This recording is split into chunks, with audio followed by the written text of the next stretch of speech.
I never meant to snoop. Mom's computer sat open on the kitchen counter, her email inbox glowing in the dim evening light, while she took one of her restorative naps. The subject line caught my eye before I could look away. Royal Caribbean Cruise confirmation. Final payment required. My fingers hover over the keyboard. I shouldn't, but something in my chest tightens. A familiar knot of suspicion I've spent years trying to ignore. I click. The confirmation details load bright and cheerful against the white screen. 3 passengers. Diana Evans. Summer Evans Cooper. Tom Cooper. Luxury Bahamas cruise. 7 nights. Departure date. The 15th of June. My hand flies to my mouth. The 15th of June. The exact date I'm supposed to be leaving for Italy. The Italy trip I've been saving for since college. The one I mention at every family dinner. The one Mom told me I should probably reconsider given her health concerns. Oh God, I whisper, scrolling through details of their ocean view suite, prepaid excursions, and premium drink packages. My vision blurs. They're going on vacation without me. Again, my hands shake so badly I can barely scroll down to the payment details. $3,000 per person. Money from the family fund I contribute to every month. The memory crashes over me like a wave. 8 years old. Standing at the living room window. Nose pressed against glass as Dad loaded suitcases into our old station wagon. Summer 13 and already calculating. Tossing her beach toys in the back. "See ya, sis," she called. Not even looking back. Mom's hand on my shoulder. Squeezing just a little too tight. "Next time, sweetheart. Someone has to watch Buddy." Buddy, our ancient retriever who somehow needed constant supervision during their beach trips, but managed fine when they went to without me. There was never a next time. Just different excuses. Something hot and tight claws up my throat. This isn't childhood anymore. I'm 27. A grown woman who gave up her apartment to move back home, when Mom called sobbing about mysterious symptoms the doctors just couldn't figure out. The apartment in downtown Tampa. The one with the tiny balcony where I'd drink coffee every morning, watching the sun rise over the bay. The one that represented the first time in my life I'd ever truly been free. Gone. Along with my security deposit. And the movers I paid rush fees to. All because Mom couldn't possibly manage alone while waiting for test results. Test results that somehow never materialized. An illness that mysteriously improves whenever she wants to go shopping with Summer, but becomes debilitating when there are bills to pay or groceries to buy. My breathing comes fast and shallow now. I scroll back through the email. Looking for something. Anything that might suggest I misunderstood. A note about my ticket being sent separately. A mention of another room reserved in my name. Nothing. I close the laptop, gripping the counter edge as the kitchen spins around me. Behind me the refrigerator hums, covered with photos of Summer's family vacations. The Poconos last year. Myrtle Beach the year before. Mom beaming between Summer and Tom in every shot. Not a single picture of me. I take 3 deep breaths. Just like my therapist taught me. In through the nose. Out through the mouth. The room steadies. This isn't a surprise, not really. Just confirmation of what I've suspected for years. What friends have gently suggested. What my boss raised an eyebrow about when I requested emergency family leave. My purse sits on the counter. And I reach for it with steady hands now. Inside, tucked into the zippered pocket, is my Italy confirmation. Florence. Rome. Venice. 2 weeks of art and history, and food that doesn't come with a side of manipulation. I've been planning to tell them tonight. Preparing for the guilt. The medical emergencies that would surely arise the moment I announced my trip. Now I won't say a word. Let them think I don't know. Let them plan their secret getaway while I prepare for mine. I hear Mom's bedroom door open. Her slippered feet shuffling down the hallway. Lyra? Are you home, sweetie? I'm feeling a bit weak. Could you make dinner tonight? I slide the laptop back to where she left it and straighten my shoulders. Sure, Mom. I call back. My voice surprisingly steady. I'll take care of everything. And I will. Just not the way she expects. Not this time. Not ever again. The next day, as I slept over since my mother is too sick to do anything on her own, the vacuum roars as I clean Mom's study, a task she's suddenly too weak to handle. My shoulders ache from 3 hours of scrubbing bathrooms she claims make her dizzy. Funny how her vertigo disappears when Summer suggests lunch at Bella's Italian. I bump the desk, knocking a stack of papers to the floor. As I gather them, a familiar logo catches my eye. First Federal Bank. Our family fund statement. The vacuum dies with a whine as I yank the plug. Something tells me to look. Really look. I sink into Mom's leather chair, unfolding the statement with trembling fingers. The numbers swim before me, then snap into horrifying focus. My name. $300. Monthly automatic transfer. Mom's name. $50. Manual deposit. Summer's name. $50. Manual deposit. What the hell? I whisper, flipping through previous months. Same pattern. Every single month. The file cabinet behind me contains every financial record Mom has ever kept. I yank open the drawer marked family and pull out the accordion folder labeled vacation fund. Inside, a handwritten ledger details every withdrawal in Mom's perfect penmanship. Myrtle Beach condo deposit. $900. Summer's new refrigerator. $1,200. Cruise excursion package. $750. Tom's golf lessons. $480. My throat closes as I flip page after page. Years of entries. Thousands of dollars. My dollars. Behind the ledger, I find photos of Summer's kitchen renovation, the one she bragged about last Thanksgiving. The granite countertops I complimented. The custom cabinets I admired. All paid for with my money. The house creaks above me, Mom shifting in her bed during her afternoon recovery time. The same recovery that miraculously ends when Summer arrives with shopping bags. My phone buzzes. Maggie from work. Hey, did you finish that Henderson proposal? She asks. I just found out I've been funding my family's vacations for years. I blurt. I put in 6 times what they contribute, and they've been using it for cruises I'm never invited on. Silence stretches across the line. That's not family, Maggie finally says, voice hard. That's fraud. Her words unlock something in my chest. Fraud. Not family obligation. Not daughterly duty. Fraud. Come stay with me, she continues. This weekend. We'll figure it out.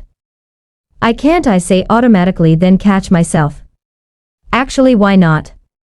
Mom has Summer to help. Exactly. And listen, talk to Reynolds. He likes you. He'll work with your Italy schedule. After we hang up, I drive to my old neighborhood. Mrs. Winters waters her roses just like she did when I was 8, watching from my bedroom window while my family packed for their trips. Lyra. Her face brightens.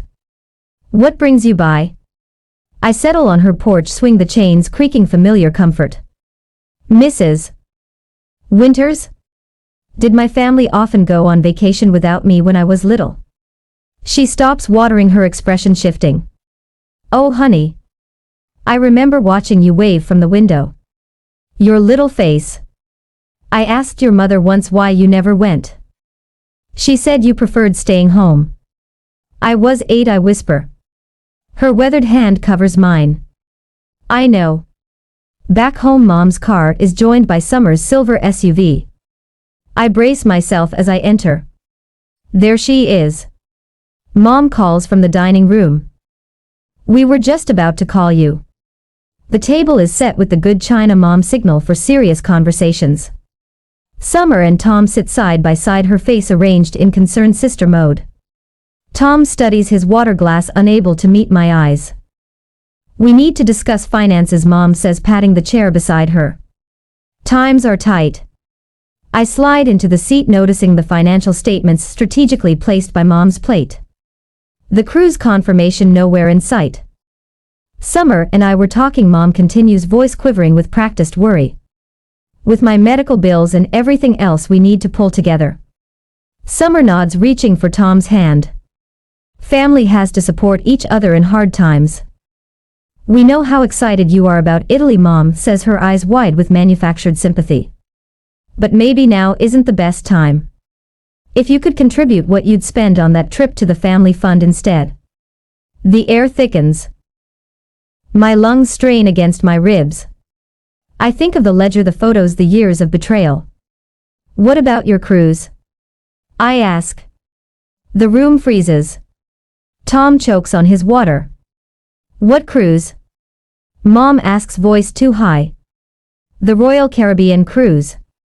The 15th of June. Ocean View Suite. The one you, Summer and Tom are taking the exact same week I'm supposed to be in Italy. Summer's eyes dart to Mom. A silent signal passing between them. Where did you hear? Summer begins. I saw the confirmation email. I interrupt. I know about the family fund too. How I contribute 6 times what either of you do. How you've been using my money for your vacations. Your kitchen remodel. Tom's golf lessons. Tom stares at his plate. Summer's face hardens. You went through our private papers. Mom demands, illness forgotten as color floods her cheeks. Like you went through my Italy confirmation. I counter. The one you said I should consider because of your health concerns. That's different. Summer snaps. Mom needs you here. Mom needs my money. I correct her. There's a difference. The silence stretches between us. Thick with decades of manipulation suddenly exposed to light. I'm going to Italy. I say. My voice steady for the first time in years. And when I get back, we're going to have a very different conversation about this family fund. I stand, leaving my napkin crumpled on the china plate. Behind me, Mom begins to cough, the same theatrical hack she uses when bills arrive. This time I don't turn around. The next morning, Mom's tears follow me to the kitchen as soon as I wake up. They fall with practiced precision right on cue. After all I've done for you. She sobs, clutching her cardigan closed like armor. I raised you alone after your father left. I sacrificed everything. I place my coffee mug on the kitchen counter, careful not to slam it despite the heat rising in my chest. The morning sun streams through the windows, illuminating dust motes that dance around us like the half-truths that have filled this house for years. Mom, I booked this trip a year ago. I've mentioned it at every family dinner. When you know how my health is. Her voice rises, trembling perfectly. The doctor said stress could trigger another episode. The mysterious doctor. The unnamed condition. The conveniently untraceable medical advice that always materializes when I attempt independence. Summer breezes in hair, perfectly styled despite the early hour. Morning family drama. She chirps, shooting me a knowing look before kissing Mom's cheek. Don't worry, Mom.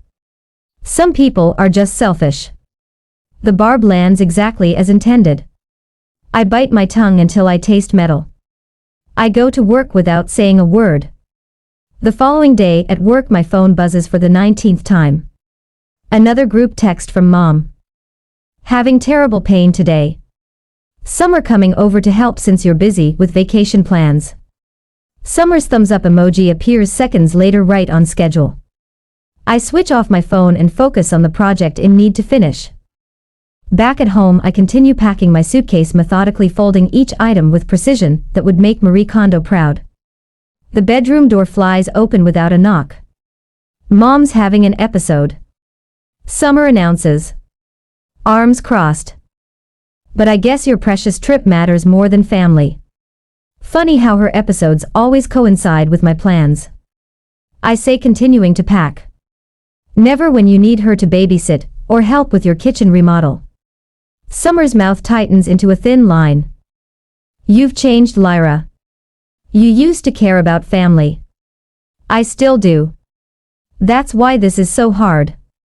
She leaves, slamming the door hard enough to rattle the childhood trophies on my shelf. Trophies from events no one attended. While searching for my passport in the desk drawer that evening, my fingers brush against something familiar. My old diary. The cover worn and faded. I haven't seen it in years. I open it, recognizing my 14-year-old handwriting. Mom and Summer left for Virginia Beach today. Told me someone needed to take care of the house. Again. This is the third vacation this year I've missed.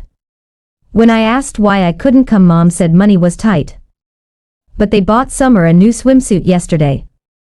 Entry after entry documents the pattern. Vacations I missed. School events they skipped. Promises broken so routinely they ceased being promises at all. Behind the diary sits a shoebox of photos. I flip through them with trembling hands. Summer in Disney World. Mom and Summer at the Grand Canyon. Beach trips. Mountain cabins. Weekend getaways.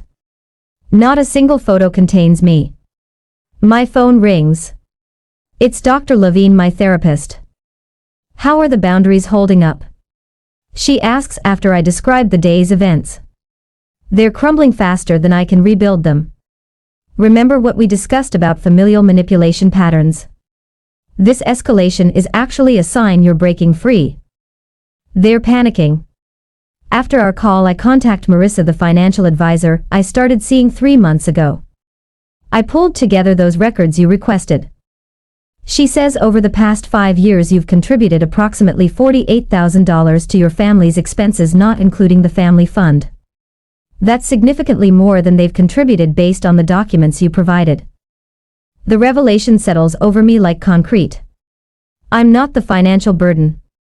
I'm the support beam. The confrontation happens at dinner. I hadn't planned it. But when Mom dramatically clutches her chest after I mention my departure date, something inside me snaps. I'm still going to Italy. I say, voice steady despite the earthquake in my chest. Mom collapses into her chair. You're killing me with stress, she wails. Summer jumps up, napkin fluttering to the floor. Are you serious? You're killing Mom with stress. How can you be so selfish?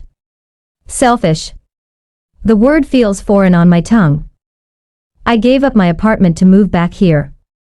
I contribute 3 times what either of you do to household expenses.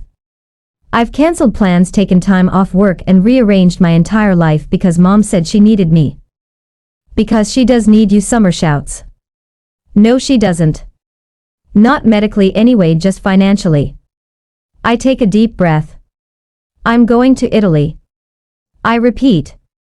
And when I return, I'm finding my own place. I return to my room without waiting for their reaction. The next morning, my coworker Maggie helps me load essential belongings into her car. You can store whatever you need at my place. She offers, hefting a box of photo albums. Stay as long as you need after you get back from Italy. Mrs. Winters, my childhood neighbor who watched me grow up alone in a house full of people, calls to offer her guest room until my departure. I always knew you'd find your voice someday, sweetheart. My boss arranges an advance on my commission. Consider it an investment in your mental health, she says. Italy will inspire your designs. Take lots of pictures. In weeks to come, old friends emerge from the woodwork after hearing snippets of my story, offering support and validation I never knew I needed. The final piece falls into place during a private meeting with Mr. Patterson, the family attorney I found in Mom's address book. Miss Evans, I'm glad you called. He says, sliding a document across his desk. This is the deed to your mother's house. I scan the paper, stopping at the names listed as owners. Diana Evans. Lyra Evans. My name is on the deed. I whisper. Your grandmother insisted when she helped with the down payment. She wanted to ensure you always had a home regardless of your mother's 8 financial decisions. I trace my name on the paper, a strange calm settling over me. Does my mother know I'm aware of this? I'm not at liberty to discuss other clients' knowledge, he says carefully, but I can tell you this document gives you certain legal leverage in any property decisions. That evening I sit on my bed finalizing my Italy itinerary while Mom and Summer whisper urgently in the kitchen below. For the first time in years their hushed conversation doesn't send anxiety spiraling through me. I have options they don't know about. I have power they don't recognize. I booked a private gondola tour in Venice and smiled. I also called my lawyer and arranged the moving on the day of my return with the help of my old neighbor. They will see what I can do. When the day of my Italy trip comes, my fingertips hover over the power button of my phone. One press and I'm unreachable. The thought sends a delicious shiver up my spine. Final boarding call for flight 237 to Rome. Announces a voice overhead. I tuck my phone into my purse without turning it off. Let them call. Let them panic.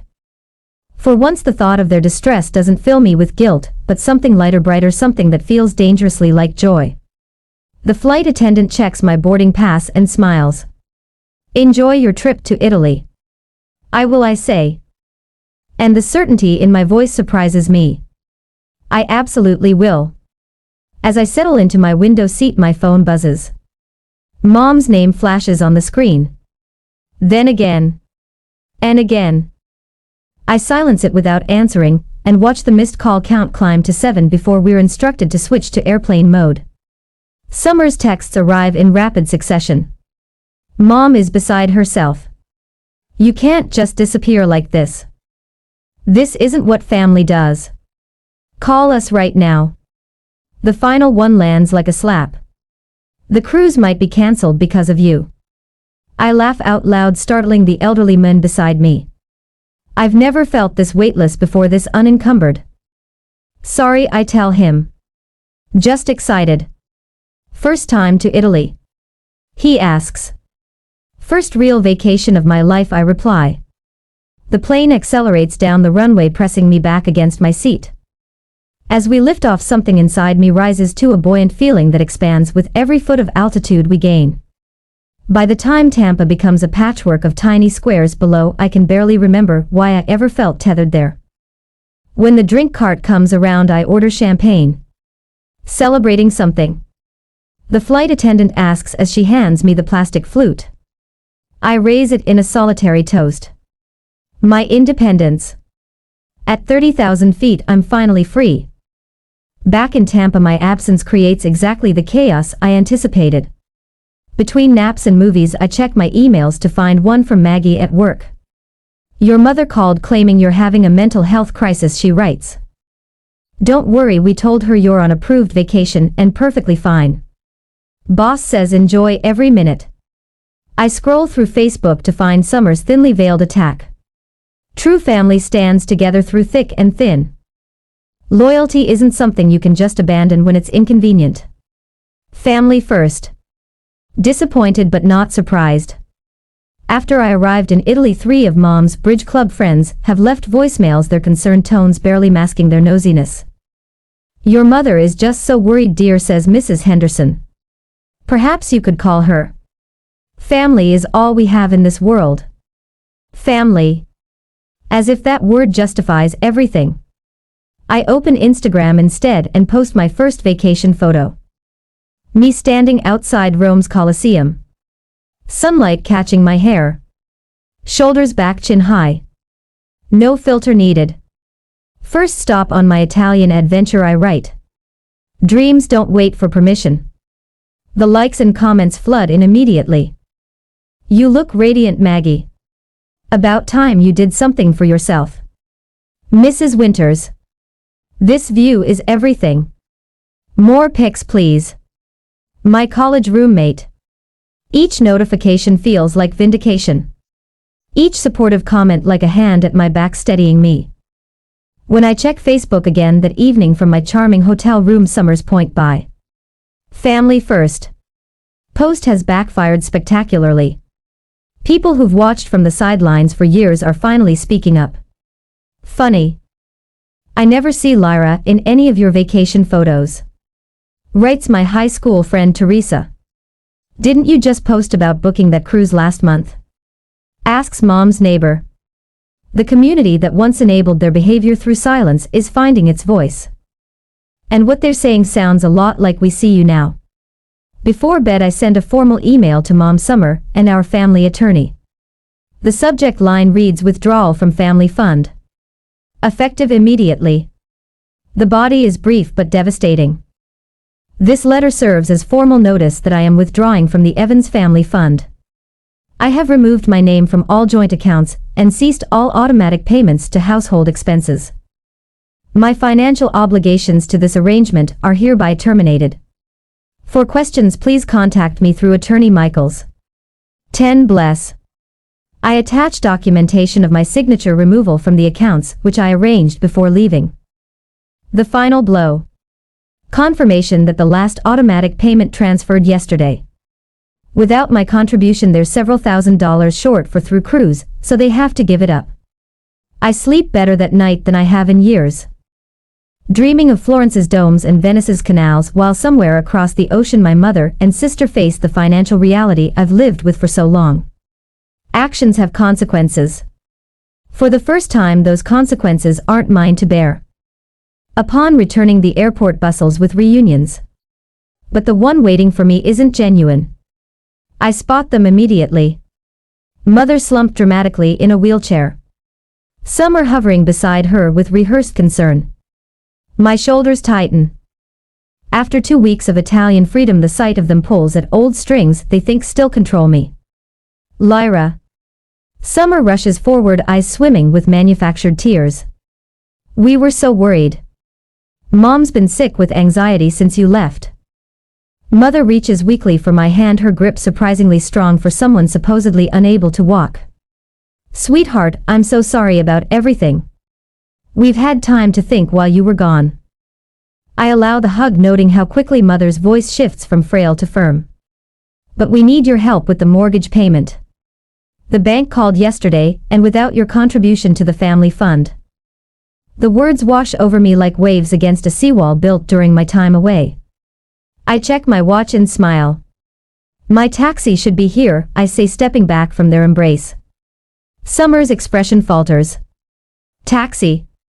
We drove all this way to pick you up. I made other arrangements. A yellow cab pulls to the curb precisely on schedule. Mother suddenly stands from her wheelchair, illness forgotten in her confusion. What arrangements? You're coming home, right? I shoulder my carry-on bag. Yes, to pack.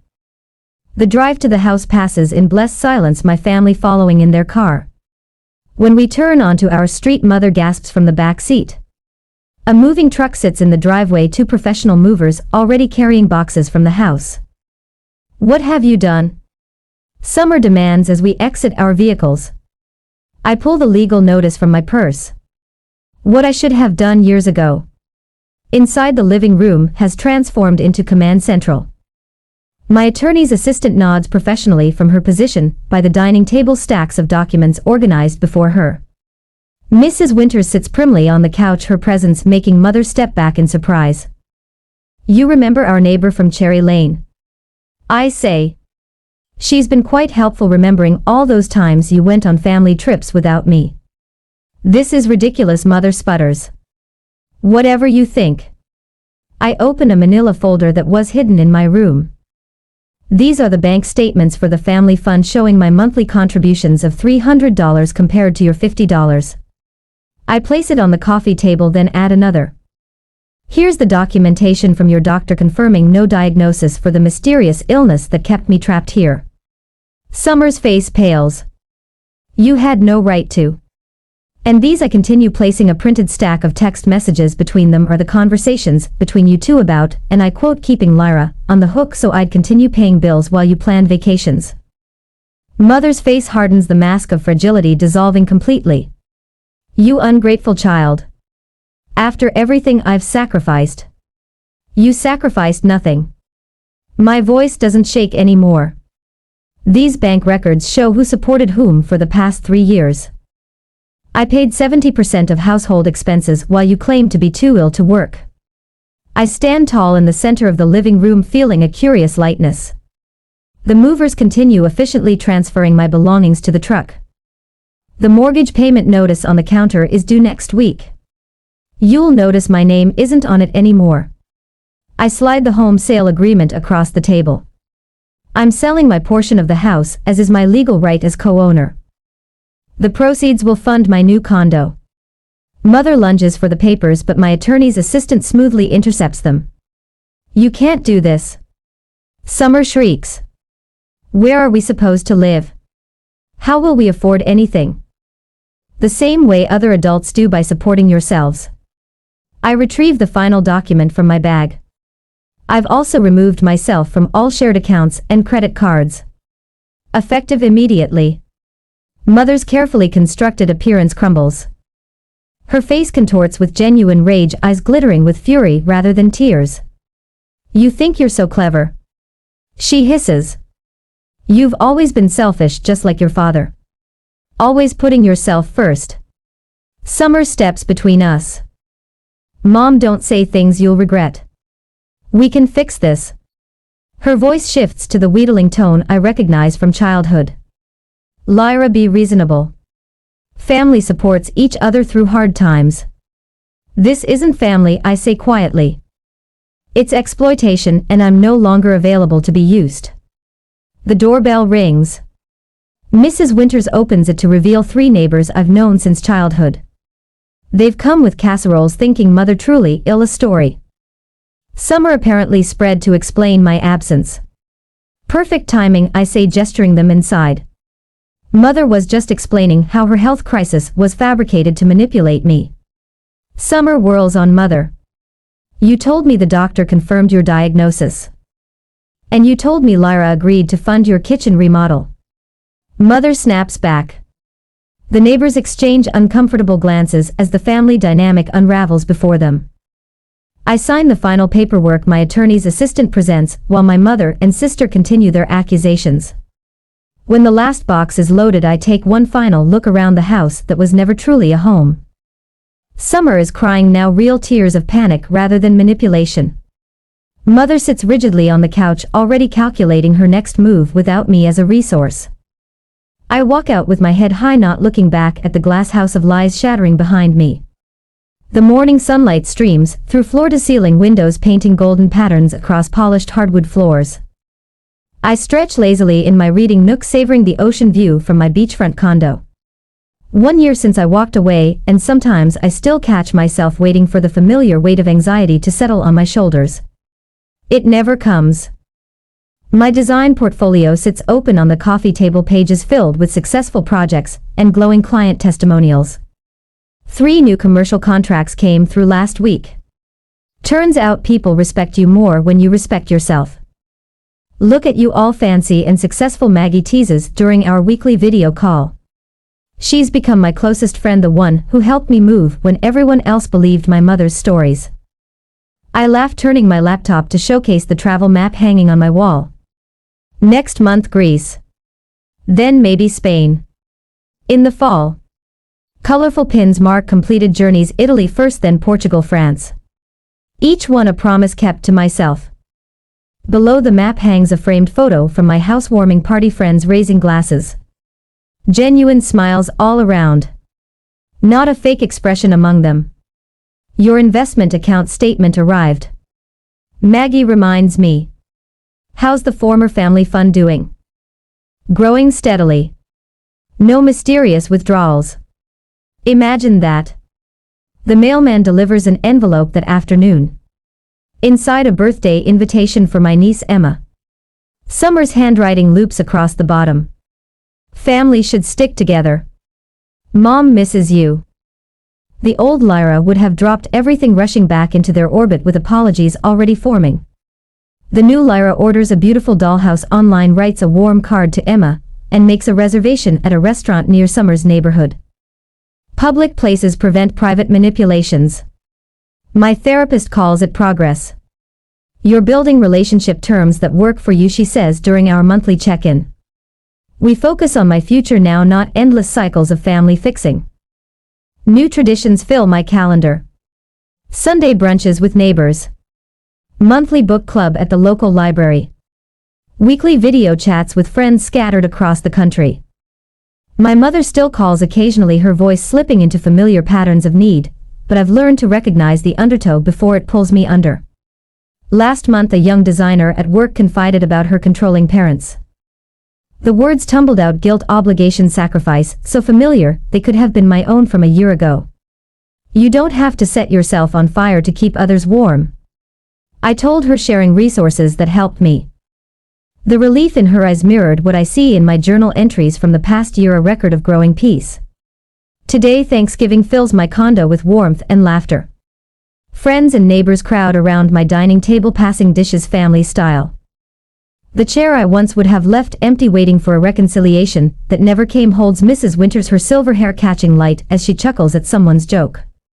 To chosen family I say, raising my glass, and to choosing the life we deserve. Later, when everyone has gone, I curl up with my laptop and browse flight options for my spring adventure. Maybe Australia this time. I've always wanted to see the Opera House at sunset. My phone lights up with a text from my mother. We need to talk. I turn it face down without responding and watch waves shimmer in moonlight. Tomorrow will bring its own decisions. Tonight belongs to me. The peace I've found isn't perfect. It's better, it's real.